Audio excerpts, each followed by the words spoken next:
Meus irmãos, nós vamos meditar na palavra do Senhor. Eu quero convidar você novamente a abrir a sua Bíblia lá em 1 Tessalonicenses, capítulo de número 1. 1 Tessalonicenses, capítulo de número 1.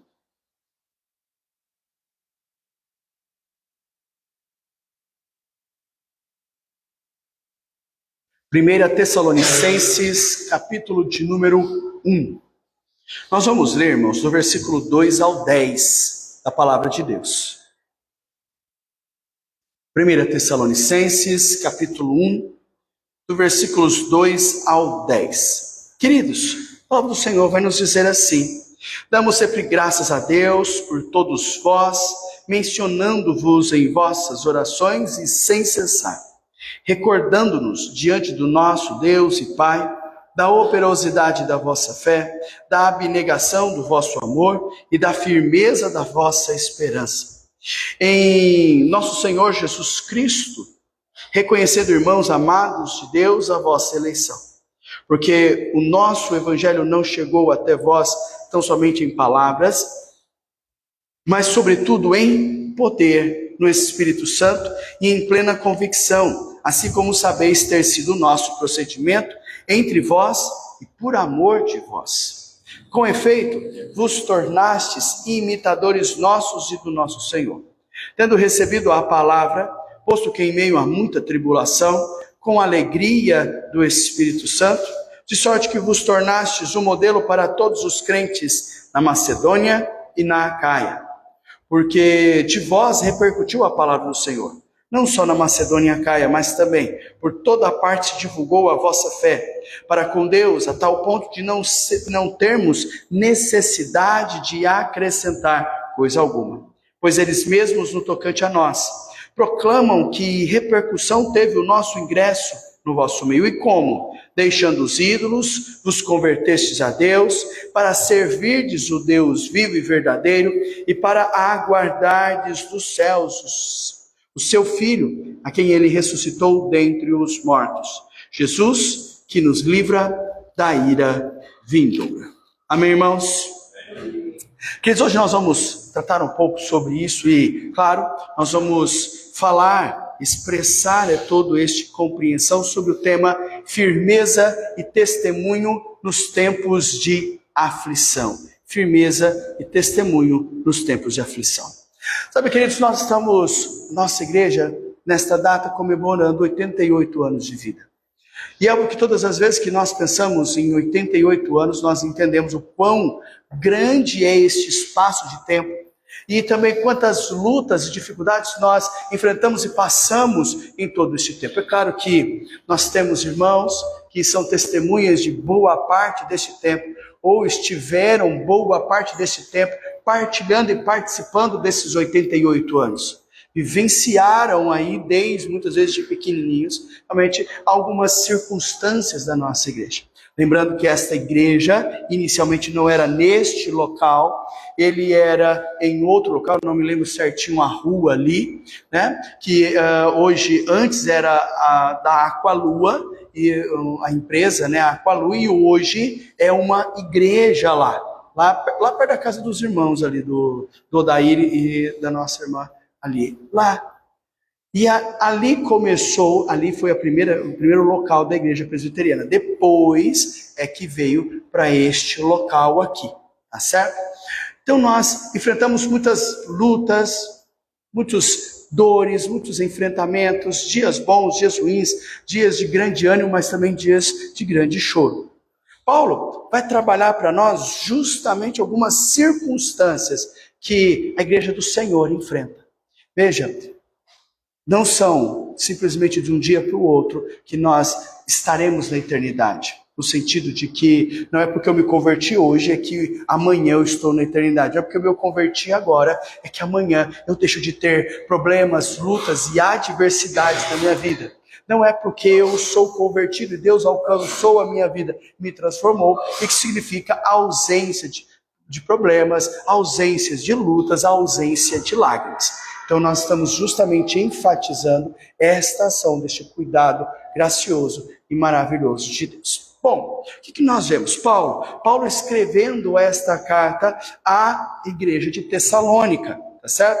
Quando ele faz uma visita dentro de uma das viagens missionárias dele. E ele vai ver essa igreja, uma igreja que nasce, queridos, olha só, diante de perseguição, de dificuldade, onde nós temos judeus não convertidos como autoridades romanas perseguindo os novos cristãos.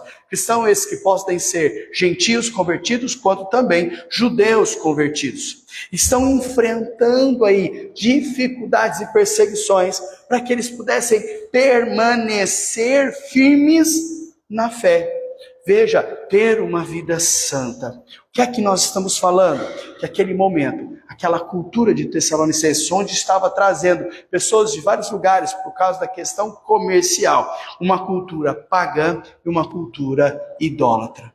Veja só, o que Paulo está pretendendo com tudo isso, queridos? É encorajar aqueles irmãos. Para quê? Para que eles continuem firmes na sua fé e no amor com o Senhor. Para que continuem realmente dando testemunho de como são crentes e fiéis a Deus. E de que o amor de Deus está nas suas vidas e enche as suas vidas de graça e de amor. Veja, era reforçar também a presença de um Deus que hoje está na vida deles, que sustenta e que cuida, mas também que tem uma promessa de vida eterna, que os viria e os buscaria para a glória eterna. Então há uma promessa escatológica também neste momento.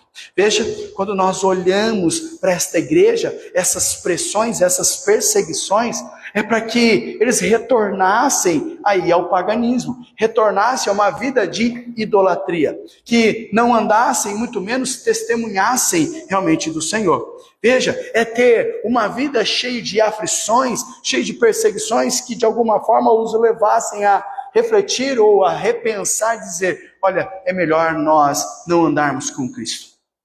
É melhor nós não testemunharmos do amor de Deus. É melhor nós não pregarmos a palavra de Deus. Não é melhor nós não vivermos este evangelho do qual nos foi pregado. Porque isso nos trouxe muitas dores, muitas dificuldades, muitos problemas. Ele diz, então nós precisamos nos abster. Olha, vamos largar, vamos deixar isso. Então todas essas aflições e perseguições eram o meio pelo qual se pressionava para abandonar a fé. E veja, além de tudo isso, havia uma questão escatológica, que era a pregação e a proclamação da palavra de Deus. Diante do que, queridos? Diante da ação de que eles tinham que viver, se preparar e testemunhar hoje, vivendo hoje, realmente aguardando a volta de Cristo. E nós precisamos lembrar que naquele momento, eles não estavam nem sequer crendo em Cristo, crendo na ressurreição de Cristo, e muito menos crendo realmente que Jesus iria voltar. Então a ação do qual nós estamos observando na palavra de Deus é que toda a pressão externa é para que eles deixassem, abandonassem, não crescem e não vivessem realmente o poder do Espírito Santo nas suas vidas. Irmãos, olhando para o nosso texto, tentando trazer um pouco do que cada versículo pode e representa para nós, sempre, queridos, diante daquele tema do qual nós estamos tratando e falando, que é a firmeza e o testemunho em tempos de aflição. Veja, eu e você como igreja, nós somos chamados e também somos fortalecidos em Cristo Jesus e por Cristo Jesus a viver como testemunha da graça de Deus em todas as áreas das nossas vidas, mesmo diante de dificuldades, de lutas. É nessa hora que a gente olha para as nossas vidas e diz, puxa, como eu tenho vivido dificuldades, como eu tenho vivido tristezas e como eu tenho passado por aflições que muitas vezes eu não conto e não falo para ninguém, mas eu tenho falado diante de Deus. E a igreja é chamada por Deus a continuar e estar e buscar fortalecimento em Cristo Jesus para testemunhar deste poder, dessa graça, deste amor de Deus em todas as áreas das nossas vidas, mesmo que a gente enfrente a dificuldade. E eu digo, como é difícil isso. Como é difícil nós podemos glorificar a Deus quando as lágrimas estão nos nossos olhos, quando as dores não nos deixam, quando nós estamos em enfrentamentos diversos, dos quais muitas vezes nos levam a repensar a nossa fé, ou até mesmo a questionar se a presença de Deus está verdadeiramente em nós.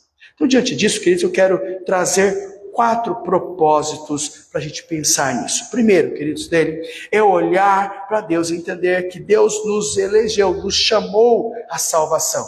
E esse chamado de Deus à salvação foi no amor de Deus, foi em Cristo Jesus. Então veja, Deus não só te amou, mas veja, Ele te escolheu. E a palavra de Deus diz que foi isso antes da fundação do mundo, para que eu e você possamos ser testemunhas. E veja, testemunhas e não vítimas do acaso.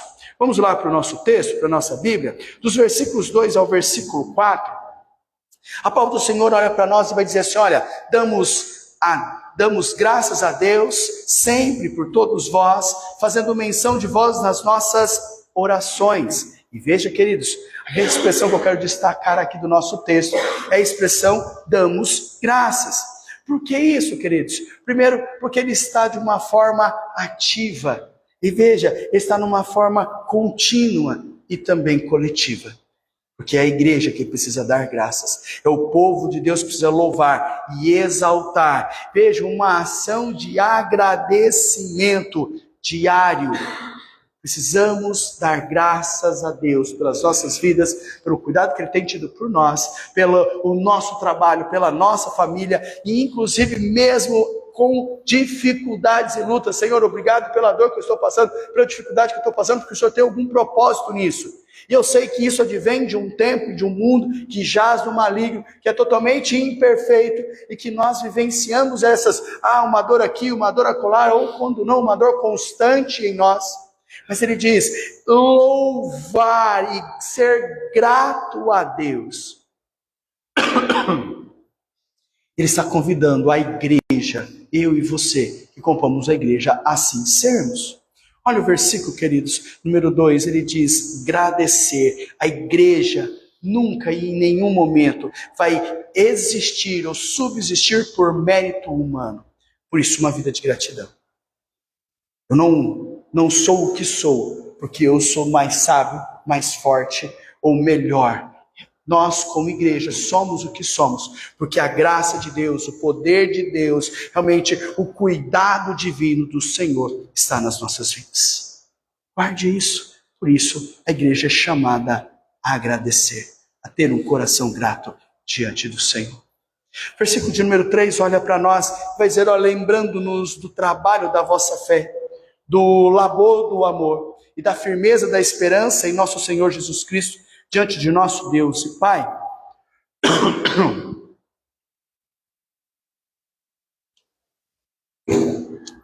Diante disso, queridos, 3 coisas eu quero destacar do nosso texto. Primeiro, obras da fé. E aí nós vamos entender que isso não está inerente a nós, no sentido de que sou eu que faço, sou eu que resolvo, sou eu que, com a minha sabedoria, com a minha força, com as disposições, com as qualificações que eu tenho, eu vou resolver. Mas ele vai dizer para nós que esta fé, veja, ela não nasce no homem, ela não é própria do homem, não é inerente a mim ou a você, não faz parte da minha essência, mas é dado por Deus. E aí ele vai entender, ele vai colocar a nós que é Deus, quando nos chama a sua salvação e a sua graça, concede a nós uma fé que não é natural de cada um de nós, para proclamarmos e vivermos a palavra do Senhor. Por isso ele vai dizer que, lembrando do trabalho da vossa fé, e aí ele vai dizer, do labor do amor. Então, essa labuta do amor, esse trabalho do amor. E ele vai dizer que o amor precisa ser ativo nas nossas vidas. E muitas vezes este amor vai ser um amor sacrificante. É com muito sacrifício que nós vivemos a palavra de Deus, porque ela vai contra a nossa natureza pecaminosa, ruim e má. E eu preciso, neste ponto, ter fé E essa fé é dada por Deus. Este amor também é um amor ativo do qual Ele concede às nossas vidas para que eu possa vivenciar e viver o amor de Deus. Eu preciso abrir mão das minhas próprias paixões e dos meus próprios amores para poder realizar a vontade de Deus. E por isso Ele vai trabalhar com paciência, firmeza, esperança. Veja só, Ele vai trabalhar paciência e firmeza, na onde? Nessa esperança, firmeza e esperança no nosso Senhor Jesus Cristo. E por que Ele diz que eu tenho que ter essa firmeza ou essa paciência? Porque eu preciso esperar. E aí Ele vem uma ação escatológica. Veja, Ele não está dizendo que eu vou esperar Deus fazer alguma coisa por mim em algum momento. Não, porque Ele já afirmou que Deus está fazendo. Mas o que Ele está trazendo para nós é que Deus está hoje agindo, transformando e cuidando da minha vida hoje. Porém, há um momento em que as dores e as dificuldades elas irão cessar. E por isso eu estou nessa esperança de que todas as minhas lágrimas serão enxugadas, que todo o meu ranger de dentes será tirado, que toda a minha dor e minha tristeza será realmente totalmente apaziguada, totalmente sanado na minha vida, e por isso Ele trabalha com uma expectativa realmente futura de vida eterna, de que o Senhor Jesus vai voltar. Dentro disso, queridos, fé, amor, e veja, e também a esperança. 3 coisas, queridos, do qual nós usamos também como um pilar, ou como pilares da vida cristã. Fé em Deus, amor em Deus e esperança. Tá certo? Nós fundamentamos as nossas vidas dentro dessas 3 coisas, diante da palavra do Senhor. A vivermos como comunidade, a garantir a nossa firmeza espiritual no Senhor. Por isso Ele traz 3 expressões: a obra da fé, que é dada por Deus às nossas vidas; o labutar do amor é praticar a palavra, esse amor ativo e sacrificante; e também essa esperança de que as minhas angústias, minhas dores irão cessar, porque o Senhor vai voltar, vai me levar para um lugar realmente maravilhoso que é a eternidade. Versículo 4 olha para nós e diz: sabendo, irmãos, amados de Deus, da vossa eleição. Ele diz: sabe por que a fé? Sabe por que a condição de eu viver a graça e o poder de Deus? Sabe por que eu almejo e consigo esperar?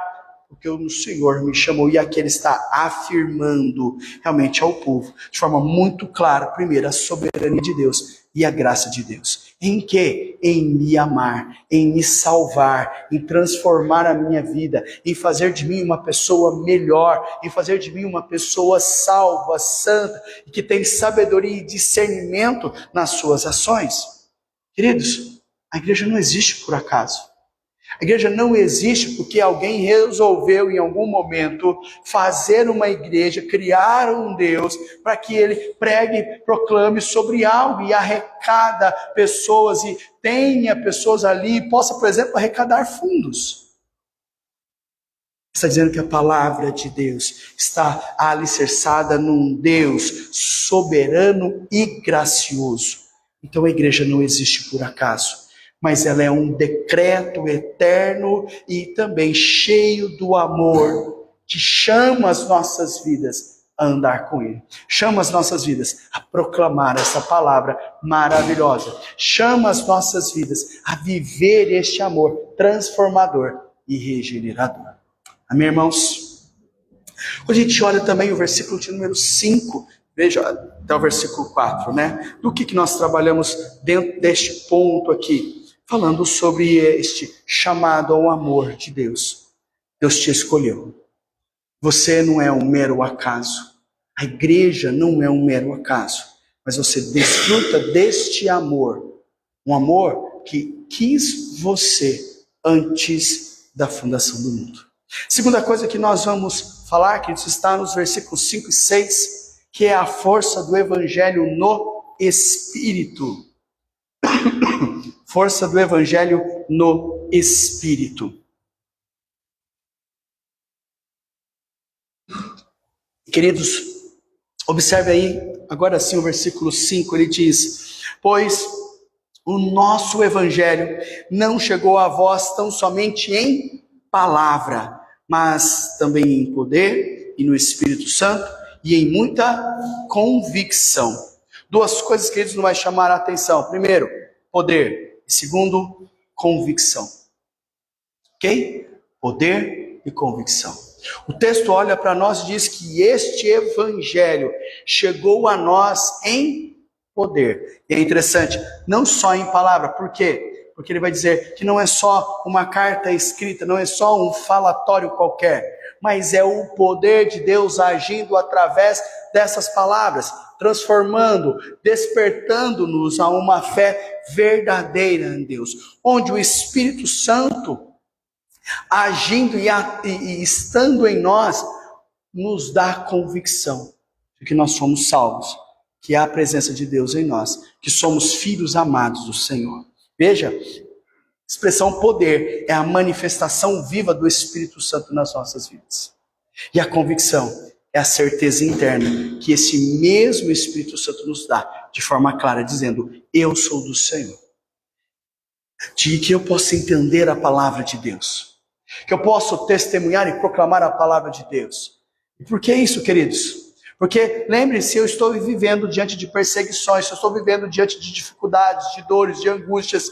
Isso tem sido constantemente, e algumas vezes em um grau mais alto, outro em graus menores. Isso evidencia a nós que se o Espírito Santo de Deus não se manifestar e não confirmar nas nossas vidas, essa presença majestosa e maravilhosa de Deus, a presença do qual dirige as nossas vidas, que nos dá sabedoria, nos dá discernimento sobre o que fazer, o que é melhor ou não, nos sustentando diante das mazelas que nós enfrentamos, muitas vezes nós não teríamos a certeza de que há Deus, e muitas vezes eu tenho a presença de Deus, ou que eu sou amado pelo Senhor.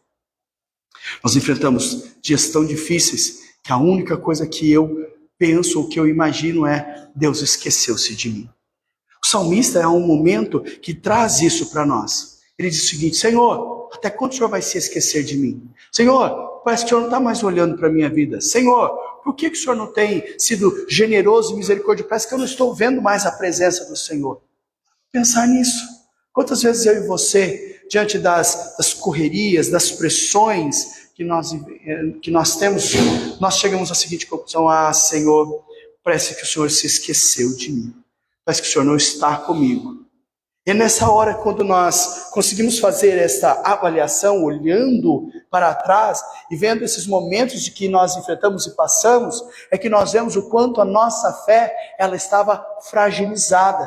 Porque Deus em nenhum momento nos abandonou, mas Ele estava cuidando e amparando, mostrando para nós que as adversidades fazem parte das nossas vidas, mas que Deus em todas elas nos dá poder, graça e nos sustenta. Então o Evangelho, queridos, nunca foi mera informação humana. Nunca será para as nossas vidas somente papel, letras, palavras, mas ela é uma transformação poderosa e espiritual na sua vida. A palavra de Deus, ela é poder transformador e regenerador na sua vida. Versículo de número 6 agora, queridos. Olhe para ele vai dizer assim: e vós vos tornastes imitadores nosso e do Senhor, recebendo a palavra em muita tribulação, que é o que aquela igreja estava enfrentando, que é o que aquelas pessoas novas convertidas estavam tendo, muita tribulação, e veja, com a alegria do Espírito Santo. Olha que maravilha isso. Ele diz para nós que mesmo diante das dificuldades, mesmo diante de muita tribulação, nós vamos estar o quê? Alegres, porque há poder de Deus. Nós estaremos cheios do Espírito Santo do Senhor. O Espírito Santo de Deus vai nos trazer a alegria, para que mesmo diante de dias difíceis, sintamos realmente o poder, a presença do Senhor. O que ele está querendo dizer? Duas coisas opostas entre si: tribulação e alegria. E ele diz: a tribulação são as pressões e as dificuldades que são intensas nas nossas vidas. E como são, irmãos? Só você olhar para o seu coração, para o seu dia a dia, você vai ver quanta pressão você enfrenta e quanta dificuldade você tem nas decisões, questões familiares, educação de filhos, relacionamento marido e mulher. Quando nós temos as contas para pagar e de repente a gente começa a olhar para a conta bancária e o dinheiro começa a se tornar pouco. Quer dizer, nós começamos a enfrentar grandes pressões e pressões porque nós somos cristãos. E como crentes em Cristo Jesus, as pessoas nem sempre nos olham da melhor forma, ou esperam, nos cobram muito além daquilo que precisa. Como se eu não tivesse um olhar santo, perfeito, imaculado, atitudes perfeitas, imaculadas, eu não sou um verdadeiro cristão. Esquece que o processo de santificação, ele acontece diariamente nas nossas vidas. E ele vai estar completo quando o Senhor Jesus voltar. Mas ele espera que você seja perfeito, sem nenhuma ruga agora. E quando você olha para o lado, ou quando você faz algo, ou quando você fala e ele não gostou daquilo que você falou, pensou, agiu ou fez, eles vão fazer o quê? Ser os primeiros a jogar a pedra dizendo, mas você não é crente? Mas você não é crente? São as circunstâncias. Lembre, a palavra de Deus mostra uma igreja perseguida. Mas uma igreja que vê florescer o amor de Deus, o poder de Deus, a transformação de Deus, mesmo diante dessas dificuldades, mesmo diante dessas lutas, mesmo diante de ações dos quais nós não conseguimos, por exemplo, domar. Mas nós precisamos realmente deste cuidado generoso e amoroso do Senhor. Por isso ele olha para mim e para a sua vida e nos chama justamente a isso. Veja, queridos, o evangelho vai florescer mesmo diante de perseguições, porque a alegria espiritual nunca dependeu das circunstâncias e sempre dependeu de Deus. A alegria do Senhor é a nossa força e ela nunca dependeu das circunstâncias para te fazer alegre. Ela sempre dependeu da ação do Espírito Santo. Amém, irmãos? Amém. Queridos, nós também olhamos, depois desse segundo ponto, o terceiro ponto, que vai abranger os versículos 7 e 8, e ele fala do exemplo que tem que ser a comunidade para o mundo. Veja, olha só, quando nós olhamos aí os próximos versículos, né? São os versículos 7 e o versículo de número 8. Ele vai dizer, de maneira que vos tornastes modelo para todos os crentes que estão na Macedônia e na Acaia. Veja só, queridos, a expressão destaque para nós, a expressão exemplo, a expressão modelo. Ele vai dizer, vocês se tornaram um padrão a ser seguido. Queridos, nós estamos falando do que é ser cristão, da igreja do Senhor, e nós estamos falando do mundo. E qual é o testemunho que nós temos aqui? Ele vai dizer que o povo de Deus tem um padrão. O povo de Deus tem algumas atitudes. O povo de Deus agora tem uma forma de viver, uma forma de andar, uma forma de pensar, porque o Espírito Santo de Deus está neles e vai fortalecer as suas vidas a agir desta forma. Então nós temos um padrão a ser seguido como povo e como igreja de Deus. Agora, queridos, nós nunca podemos viver isolados, não viveremos isolados do mundo. A palavra de Deus diz, Senhor, o que é que eu quero? Olha, não quero que você os tire do mundo, mas os proteja do mal. Então, a ação não é que eu tenho que agora comprar um lugar bem distante de tudo, onde não chegue televisão, onde não chegue nem as ondas que possa pegar, por exemplo, o celular, e vive uma comunidade totalmente fechada e isolada. Veja, os crentes não podem, não devem viver isolados. Porque se eu preciso tornar-me exemplo para o mundo, eu preciso estar aonde? No mundo. Então a igreja de Deus tem que se tornar exemplo para o mundo. Por quê, queridos? Porque é a palavra de Deus que vai estar nas nossas vidas, é a palavra de Deus que vai realmente brotar, é a palavra de Deus que vai me iluminar, que vai mudar a minha consciência, mudar a forma como eu enxergo, como eu vejo o mundo. Eu vou testemunhar no mundo sobre a alegria que é Deus, que transforma a minha vida e que me faz uma pessoa melhor dia a dia. Viva no mundo, nunca isolado dele, mas não seja parte do mundo, não viva o mundo. Testemunho do poder, da alegria, do padrão divino de Deus dia a dia. Olha aí o versículo de número 8. Ele olha para nós e diz: pois de vós ressoa a palavra do Senhor. Lembra que se eu não posso viver isolado, eu tenho que viver no mundo, e eu tenho que mostrar este exemplo à igreja? Pois vós ressoou a palavra do Senhor, não só na Macedônia e Acaia, mas por toda a parte, a vossa fé para com Deus se tornou conhecida. Sabe qual é a expressão que a gente pode destacar hoje, queridos? A expressão ressoou. Irmãos, a imagem aqui de ressoar, para aquele tempo, a imagem de uma trombeta que toca, e ela nunca toca para dentro. Toda vez que ela é tocada, ela vai para fora, e ela faz grande barulho. E dependendo da trombeta, queridos, ela consegue ser escutada a muitos metros de distância. Brincando, queridos, com os irmãos, esses tempos atrás, eles tiveram dando alguns trovões meio fortes. Não sei quantos de vocês, mas lá em casa deu um trovão muito forte, era mais ou menos 6 e pouco da manhã, né? E aí a gente acordou, o Murilo acordou e disse assim: é a trombeta, é realmente um dos sinais que está acabando, né? Eu acredito que não foi só o Murilo, mas outras pessoas também pensaram que Jesus estava voltando, estava tocando uma das trombetas e tudo mais. Queridos, essa é a ideia do ressoar. O ressoar é que algo que soa, algo que a voz vai ser ouvida, ecoada em outros lugares. Veja, eu tenho que entender que o nosso testemunho como igreja, ele vai além dos limites locais. A gente pode dizer que precisaria além desses limites onde está a igreja, e você na sua casa precisaria além dos limites dos portões da sua casa. Isso é testemunhar.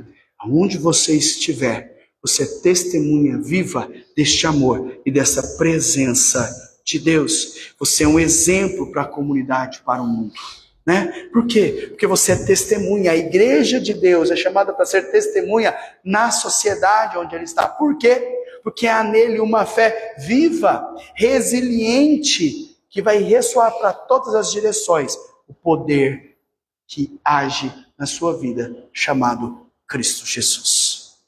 Queridos, os versículos 9 e 10, finalizando assim nosso sermão, ele olha para nós um quarto ponto, falando sobre a conversão e também sobre uma esperança escatológica. Versículos 9 e versículo 10. Ele traz para nós justamente isso. Veja só o que o texto fala: pois eles mesmos no tocante a nós proclamam que repercussão teve o nosso ingresso no vosso meio, quando deixando os ídolos vos convertestes a Deus, para servirdes o Deus vivo e verdadeiro, e aguardardes do céu o seu Filho, a quem ele ressuscitou dentre os mortos, Jesus, que nos livra da ira vindoura, né? Que vos livra da ira vindoura. Queridos, o que nós estamos vendo é uma conversão radical. Deus não espera que você se converta mais ou menos. Deus não quer que haja uma vida e um exemplo mais ou menos. Deus não quer de você metade de você, 1/3 de você, 75% de você. Ele está dizendo que Deus quer você inteiro. Logo, as suas atitudes não podem ser somente 50% cristãs, 50% mundanas. 75% cristãs e 25% mundanas. Ele diz: precisa ter uma mudança radical. Lembre-se, isso é conversão. Você está indo no curso do mundo, pecador, falho, desobediente e principalmente alérgico a Deus. Não quer nem sequer ouvir a falar da palavra de Cristo Jesus. E quando Deus converte seu coração, Ele muda você de direção. Você não vai mais andar. Veja, Ele está falando que é um caminho paralelo, junto, né, muito perto do mundo. Ele está falando que Ele muda as suas atitudes. A forma como você pensa, a forma como você age, totalmente diferente do mundo. Diz: você vai na contramão do mundo. Você nunca deixou de estar no mundo, mas há uma conversão radical, uma conversão escatológica. Ele diz: quais são essas ações? Primeiro, você vai abandonar os ídolos. Muitas vezes quando a gente pensa em ídolos, nós estamos pensando em algumas religiões por aí que têm ídolos. muitas vezes palpáveis. Mas lembre que nós estamos estudando todas as quintas-feiras, por exemplo, de ídolos do coração, ídolos que nós produzimos em nós mesmos. Está dizendo, abandonar todos esses ídolos. Segundo, servir a Deus. E servir é o serviço. Aí nós temos aqui a nossa frase, ó, entre para adorar e saia para servir. E servir é ser mordomo de Deus dentro deste mundo, aquele que vai estar próximo das pessoas, falando da palavra de Deus, evangelizando e estando pronto a servir a Deus na obra dele, seja em qualquer lugar que esteja, usando seus dons e talentos, suas qualidades dadas por Deus, tá? Um terceiro ponto aqui nos nossos textos, nos nossos versículos, é uma espera escatológica de Cristo. E diz: se você acha que as perseguições e as lutas que você está enfrentando hoje, elas são realmente muito, ele diz, calma. Isso é só o princípio das dores. Vai piorar e vai piorar bastante. Que nós estamos enfrentando, por exemplo, períodos de guerras. Você vai falar assim, não, pastor, ainda não está, já está sim. Pode ser que não chegou ou não está declarado como nós gostaríamos que desse no rádio. Olha, estourou a guerra, mas você vai ver que, por exemplo, entre Israel e a Palestina, eles já estão aí há mais de 2, 3, 4 meses em guerra. Se você olhar, por exemplo, a Ucrânia e Rússia, eles estão em guerra há mais de ano, né? Se você olhar agora, estoura mais uma guerra com o Irã atacando realmente Israel e os Estados Unidos entrando junto disso. Ah, pastor, o que será que é? Em suma, queridos, todos nós conhecemos. É o povo de Deus, a descendência de Deus contra a descendência que não é de Deus. Tanto que hoje cedo estava ouvindo, me mandaram um comentarista falando sobre a questão da guerra. E ele disse o seguinte, que Israel é considerado o grande diabo para realmente os iranianos. E os Estados Unidos é como se fosse o diabinho, um diabo menor para os iranianos. Porque a ação deles e o foco deles nunca foi os Estados Unidos, porém se torna também, mas a prioridade deles era aniquilar o Israel, aniquilar todos os judeus. Por toda a história que nós temos e nós conhecemos biblicamente. E queridos, nós vemos essa polarização de alguma forma atingindo as nossas vidas. Atingindo, por exemplo, as nossas mentes, atingindo, por exemplo, a forma como essas mensagens são transformadas. E muito interessante, só para você ter ideia disso, uma repórter aqui no Brasil, ela disse o seguinte, por que os mísseis, vamos trabalhar assim, israelenses causam grandes estragos lá no Irã, na Palestina, matando um montão de gente? E por que os mísseis da Palestina, ou até mesmo os mísseis iranianos, acabam não matando tantas pessoas assim? E o questionamento deles é, por que os mísseis não estão matando tantos judeus assim? Porque esses mísseis precisam matar bastante judeus. A narrativa dela traz para nós, queridos, uma grande ação de que, mudando o que tem que ser mudado, e olhando para nós como cristãos e como igreja de Deus, veja, o mundo não quer que você prospere numa vida de fidelidade com Deus. O mundo não quer que você seja testemunho de Deus. O mundo não quer que você espere a volta de Cristo. Quer que você negue a Cristo. Quer que você abra a mão de Cristo. Quer que você deixe Cristo Jesus. Mas lembre, queridos, que Jesus não só salva para esta vida, mas também te salva para a vida vindoura, para a eternidade com o Senhor. Queridos, a vida cristã é marcada por rupturas com o pecado e comprometimento com Deus e uma espera, um aguardar confiante que Cristo está voltando. Eu vou morar na eternidade de forma permanente com Deus. Como é que a gente poderia pensar, aplicar isso nas nossas vidas? 4 coisas. Primeiro, na sua família. Irmãos, nunca deixe de ser exemplo na sua família de amor, de firmeza e de esperança no seu lar.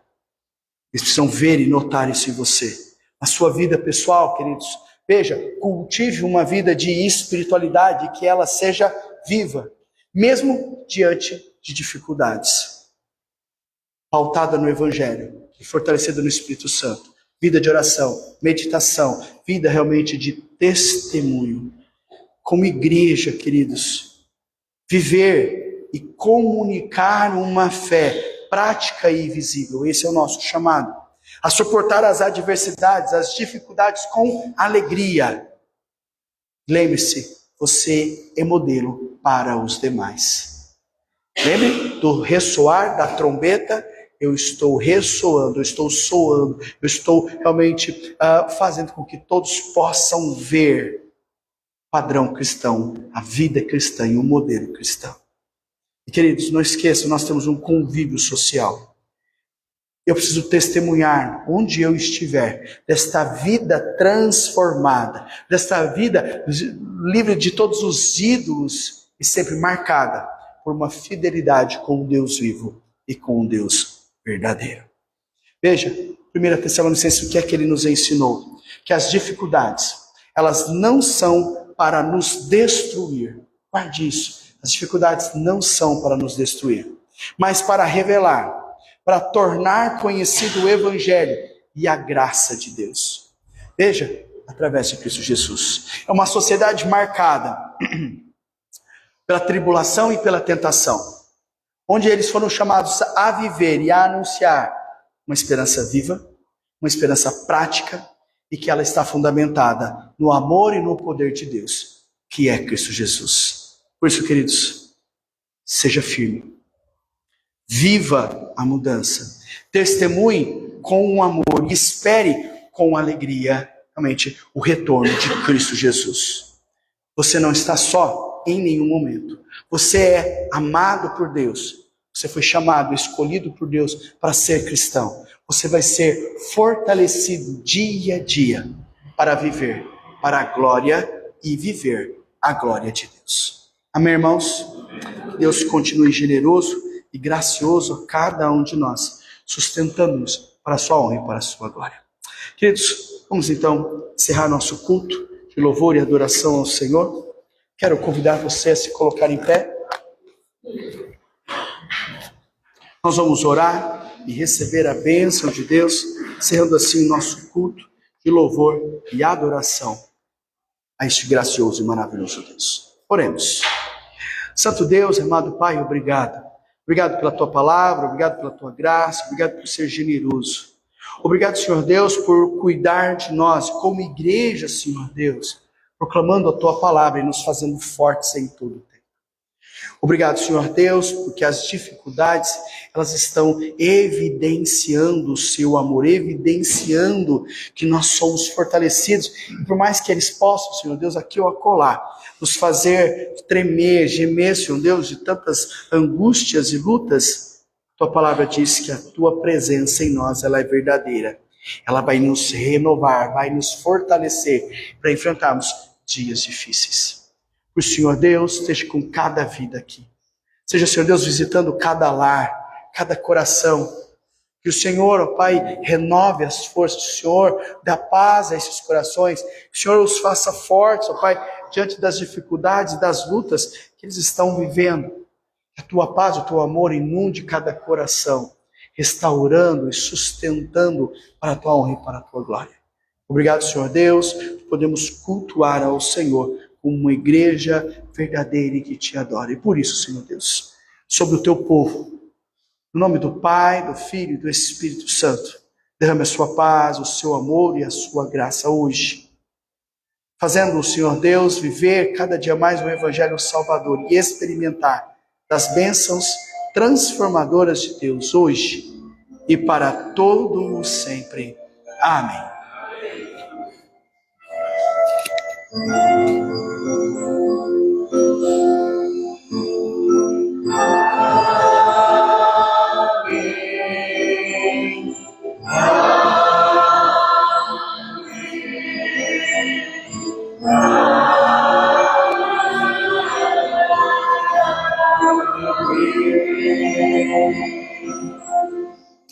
Obrigado, igreja, e Deus continue abençoando.